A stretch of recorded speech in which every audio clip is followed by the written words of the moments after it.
फिर पार्ट 6 में से लिया है कि गुरुदेव रविंद्रनाथ टैगोर ने बालक विक्रम के बारे में क्या भविष्यवाणी की थी कि ये एक दिन बहुत बड़ा नाम कमाएगा। विक्रम साराभाई का जन्म कब और कहाँ हुआ था? तो विक्रम साराभाई का जन्म 12 अगस्त सन 1912 को अहमदाबाद में हुआ था। तो इस तरह से जो है वो हमें सभी पार्ट के क्वेश्चन आंसर दिए हैं। यहाँ हमारा क्वेश्चन 2 का अकम्प्लीट होता है। उसके बाद अब हमारा क्वेश्चन 2 का इसमें भी प्रश्नों के उत्तर हैं, पर ये लॉन्ग है। इन सारे प्रश्नों के उत्तर जो है वो मैं आपको PDF फाइल में सेंड कर दूंगी। आगे हम देखते हैं क्वेश्चन 3। निम्नलिखित प्रश्नों के उत्तर एक एक वाक्य में लिखिए। अब यहाँ जो है वो हमें काव्य के क्वेश्चन आंसर दिए हैं। काव्य 2, चिड़िया खुशी के गीत कब गाती है? तो चिड़िया सुबह सवेरे खुशी के गीत गाती है। वर्षा ऋतु में हरियाली कहाँ कहाँ लहराती है?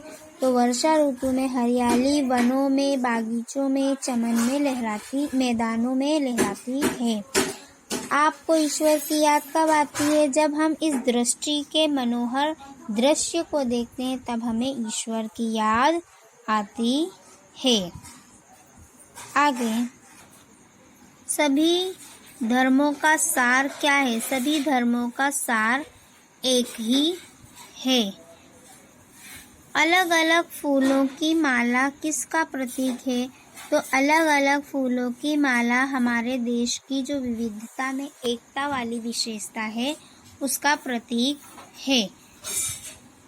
माला में कौन कौन से फूल एक रूप हुए हैं? तो माला में जूही, चंपा, मोगरा वगैरह फूल आदि फूल जो हैं वो एक रूप हुए हैं।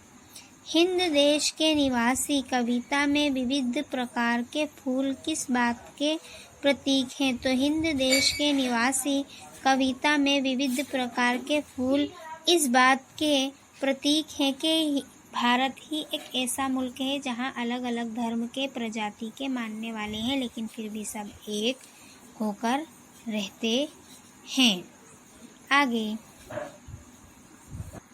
अब काव्य नंबर 7। फोन को कोई क्या नहीं कहता? फोन को कोई चुगलखोर नहीं कहता।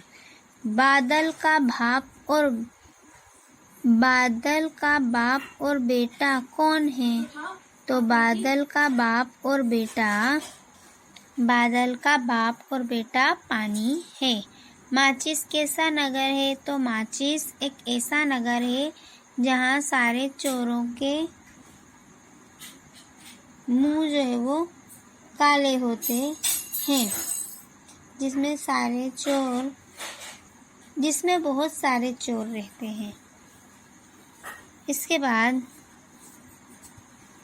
पहेली में चारपाई को किसकी चीज बताया गया है?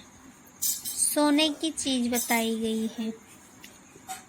फिर काव्य नंबर 8, गरीब की हाय से क्या होता है? तो गरीब की हाय से अच्छा खासा इंसान जो है वो बर्बाद हो जाता है। मक्खी को हाथ मलने और सिर धुलने की नौबत कब आती है? मक्खी को हाथ मलने और सिर धुलने की नौबत तब आती है जब वो लालच करती है और फिर जाकर गुड़ पर चिपक जाती है। सज्जन लोग अपनी संपत्ति का उपयोग कैसे करते हैं? तो सज्जन लोग अपनी संपत्ति का उपयोग बहुत ही ध्यान से करते हैं। खजूर का पेड़ बड़ा होता है फिर भी कबीर उसको महत्व क्यों नहीं देते? तो खजूर का पेड़ जो है वो बड़ा तो होता है पर कबीर उसे महत्व इसलिए नहीं देते क्योंकि खजूर का पेड़ सिर्फ लंबा होता है, ना तो वो किसी को छाया देता है और ना ही किसी के काम आता है। अब काव्य नंबर 2 यानी अब ये जो है वो बड़े क्वेश्चन आंसर पूछे हैं। तो कवि को ईश्वर की याद कब आती है? तो जब कवि इस खूबसूरत दुनिया के मनोहर दृश्य को देखता है तब उसे ईश्वर की याद आती है। पृथ्वी पर हरियाली कब छा जाती है? तो वर्षा ऋतु में पृथ्वी पर हरियाली छा जाती है। सुबह होने पर प्रकृति में कैसे बदलाव आते हैं? तो सुबह होने पर प्रकृति में बहुत ही सुंदर सुंदर बदलाव आते हैं। आगे, नदियों से हमें क्या संदेश मिलता है? नदियों से हमें ये संदेश मिलता है कि हमें जो है वो एक ही वे में बहना चाहिए और एकजुट होकर रहना चाहिए।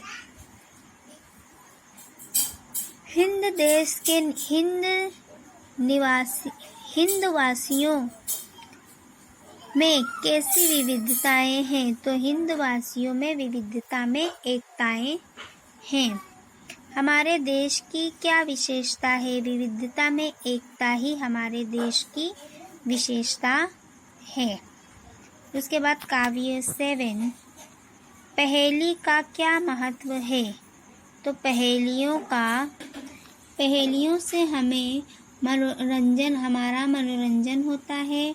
उनको हल करने से हमारी सोच समझ की शक्ति बढ़ती है। पहेलियों से हमारा भाषा ज्ञान बढ़ता है। पहेलियों के माध्यम से हमारी तर्क शक्ति का भी विकास होता है। बच्चों के मानसिक विकास के लिए पहेलियाँ बहुत ही उपयोगी हैं।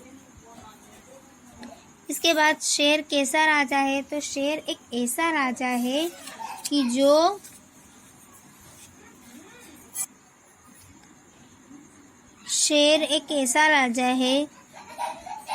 राजा महल में रहता है, बढ़िया पलंग पर सोता है, परंतु शेर एक ऐसा राजा है जिसके सोने के लिए पलंग नहीं होता, जंगल ही उसका महल है। उसके पास धन संपत्ति का भी खजाना भी नहीं है, फिर भी वह जंगल का राजा है। नेक्स्ट क्वेश्चन है, क्या फोन चुगलखोरी करता है? कैसे?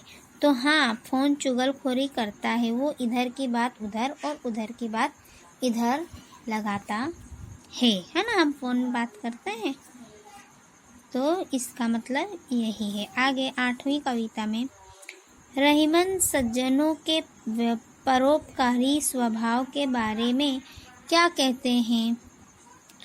रहीम जी सज्जनों के परोपकारी स्वभाव के बारे में कहते हैं कि वृक्ष अपने फल स्वयं नहीं खाता, तालाब भी अपना पानी स्वयं नहीं पीता। सज्जनों का स्वभाव भी वृक्ष और तालाब की तरह परोपकारी होता है। वे दूसरों का भला करने के लिए ही संपत्ति का ग्रहण करते हैं। इसके बाद है तुलसीदास जी सबसे हिल मिल कर रहने के लिए क्यों कहते हैं? क्योंकि सबसे हिल मिल कर रहने के लिए इसलिए कहते हैं कि हम एक रहेंगे।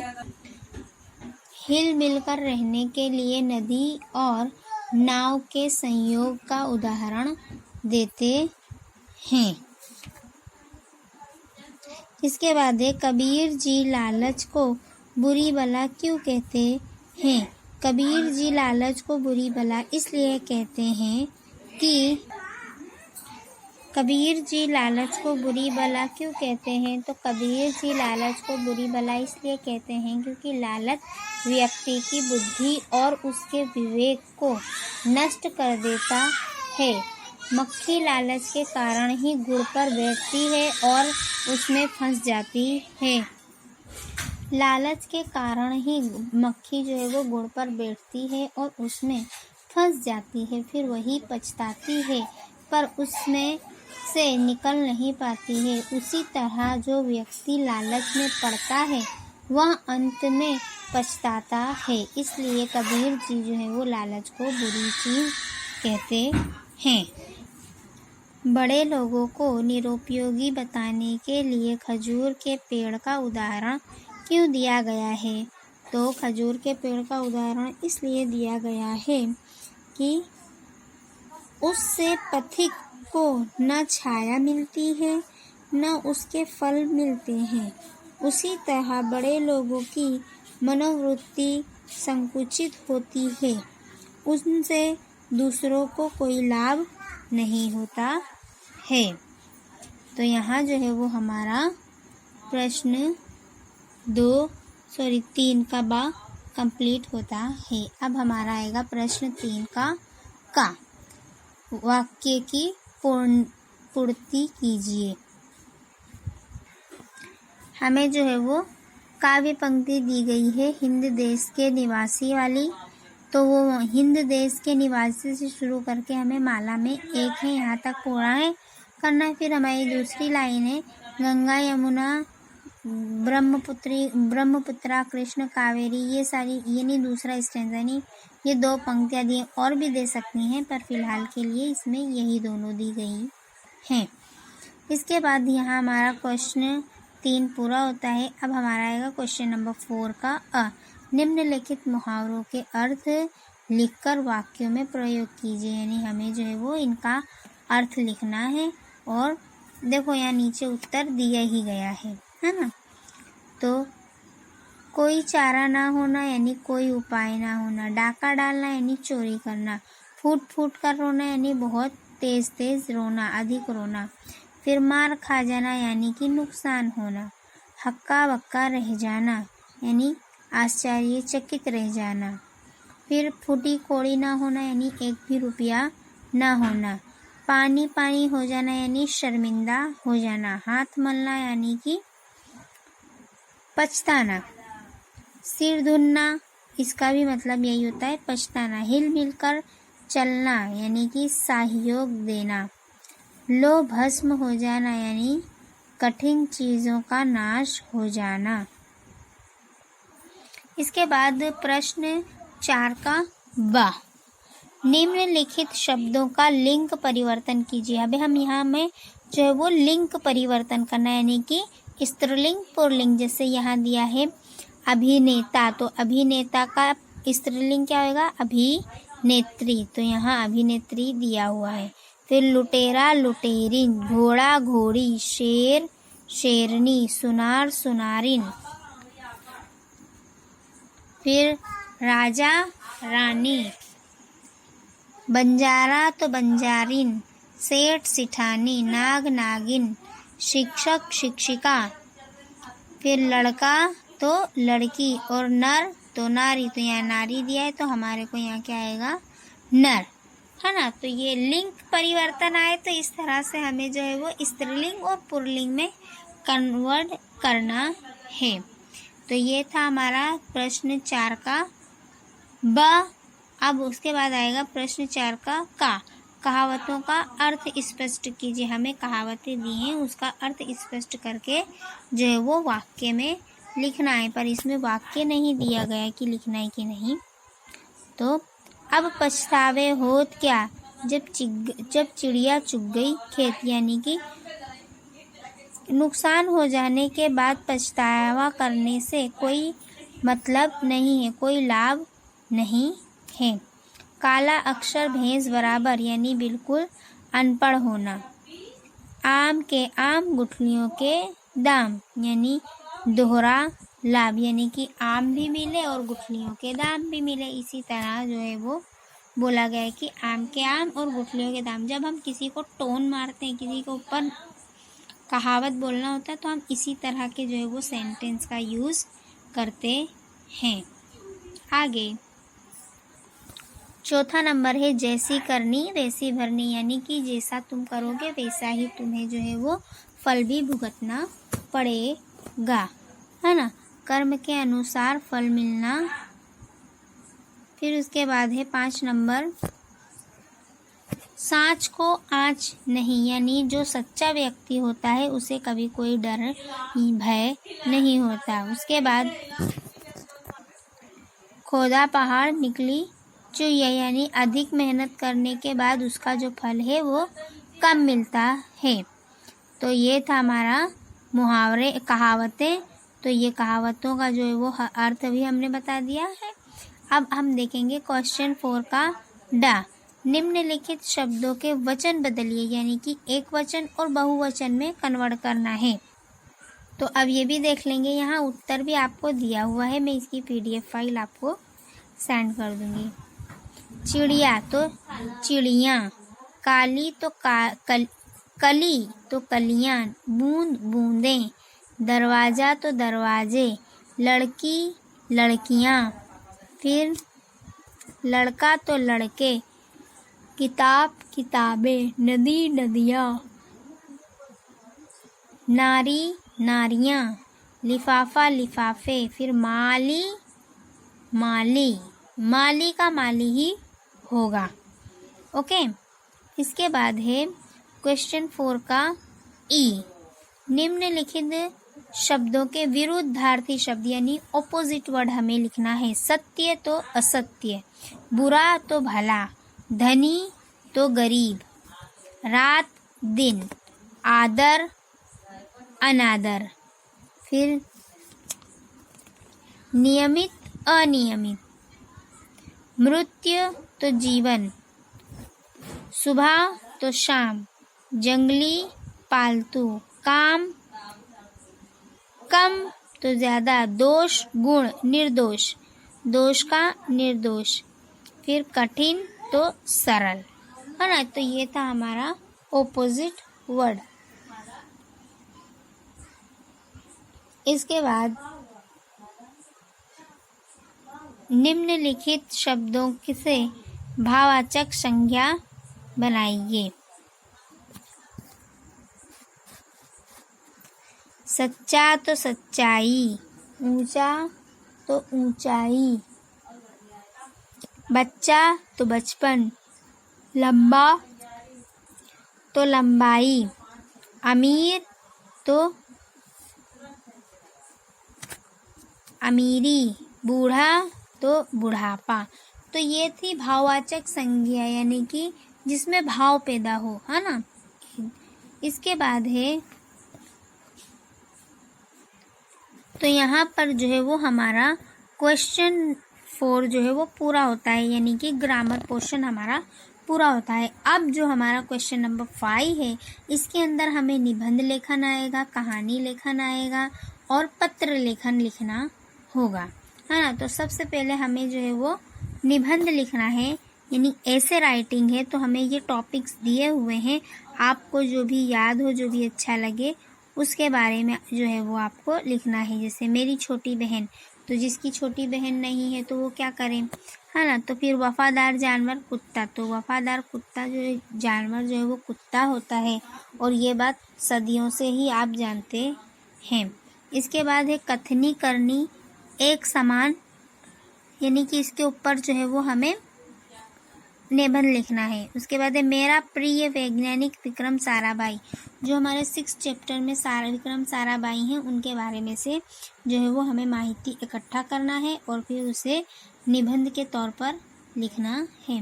दूरदर्शन से लाभ और हानि, यानी दूरदर्शन यानी टीवी से फायदा और नुकसान, तो ये मैं आपको बता दूं। और उसके बाद जो है वो मेरे आदर्श महापुरुष यानी Gandhi Bapu, Gandhi Bapu was a father of a nation, है ना। गांधी बापू हमारे राष्ट्रपिता हैं और उन्होंने हमारे देश को आज़ादी दिलाने के लिए बहुत सारे सत्याग्रह किए, बहुत सारी लड़ाइयाँ लड़ी, बहुत सारी मेहनत करी। उसके बाद ही हमारे मुल्क को 15 अगस्त 1947 के रोज़ जो है वो अंग्रेज़ों से आज़ादी मिली। इस तरह से जो है वो हमें निबंध लिखना है।